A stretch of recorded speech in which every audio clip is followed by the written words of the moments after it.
ಈ ಬಾರಿ ರಾಜ್ಯದ ಬೊಕ್ಕಸ ಮದ್ಯಪ್ರಿಯರಿಂದಲೇ ಅರ್ಧ ತುಂಬಿದೆ. ಪ್ರತಿ ವರ್ಷದಿಂದ ಈ ವರ್ಷ ರಾಜ್ಯದ ಮದ್ಯ ಮಾರಾಟ ದಾಖಲೆ ಬರೆದಿದೆ.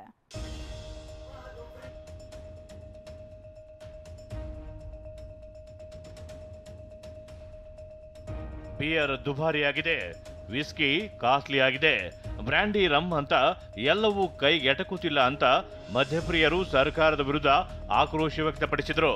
ಆದರೆ ಎಷ್ಟೇ ದುಬಾರಿ ಆದ್ರೂ ಕುಡಿಯೋದನ್ನ ಮಾತ್ರ ನಿಲ್ಲಿಸಿಲ್ಲ. ಇದಕ್ಕೆ ಸಾಕ್ಷಿಯೇ ಸರ್ಕಾರದ ಬೊಕ್ಕಸಕ್ಕೆ ಹರಿದು ಬಂದಿರುವ ಆದಾಯ. ಮದ್ಯ ಮಾರಾಟದಲ್ಲಿ ದಾಖಲೆ ಬರೆದ ರಾಜ್ಯ. ನಿರೀಕ್ಷೆಗಿಂತ 128 ಕೋಟಿ ಅಧಿಕ ಲಾಭ. ರಾಜ್ಯ ಸರ್ಕಾರದ ಬೊಕ್ಕಸಕ್ಕೆ ಮದ್ಯಪ್ರಿಯರು ಭರ್ಜರಿ ಕಿಕ್ ಕೊಟ್ಟಿದ್ದಾರೆ. ಅಬಕಾರಿ ಇಲಾಖೆ ಈ ಬಾರಿ ಭರ್ಜರಿ ಲಾಭ ಮಾಡಿದೆ. ಕಳೆದ ವರ್ಷಕ್ಕಿಂತ ಈ ವರ್ಷ 15% ಮದ್ಯ ಮಾರಾಟ ಹೆಚ್ಚಾಗಿದ್ದು ದಾಖಲೆ ಬರೆದಿದೆ. 3 ಬಾರಿ ಮದ್ಯದ ದರ ಏರಿಕೆಯಾದರೂ 2023-24ನೇ ಸಾಲಿನಲ್ಲಿ ಸಾವಿರಾರು ಕೋಟಿ ರೂಪಾಯಿ ಆದಾಯ ಬಂದಿದೆ. ಸರ್ಕಾರ ಅಬಕಾರಿ ಇಲಾಖೆಗೆ 34,500 ಕೋಟಿ ಟಾರ್ಗೆಟ್ ನೀಡಿತ್ತು. ಆದರೆ ಬರೋಬ್ಬರಿ 34,628 ಕೋಟಿ ಆದಾಯ ಸಂಗ್ರಹ ಮಾಡಿದೆ. ಟಾರ್ಗೆಟ್ಗಿಂತ 128 ಕೋಟಿ ಅಧಿಕ ಹಣ ಸಂಗ್ರಹ ಆಗಿದೆ. ಕಳೆದ ವರ್ಷ 32,000 ಕೋಟಿ ಟಾರ್ಗೆಟ್ನಲ್ಲಿ 29,920 ಕೋಟಿ ಸಂಗ್ರಹ ಆಗಿತ್ತು. 1ನೇ ತಾರೀಕಿಂದ 6ನೇ ತಾರೀಕು ರಜಾ ಅಂತಿದ್ದಾರೆ.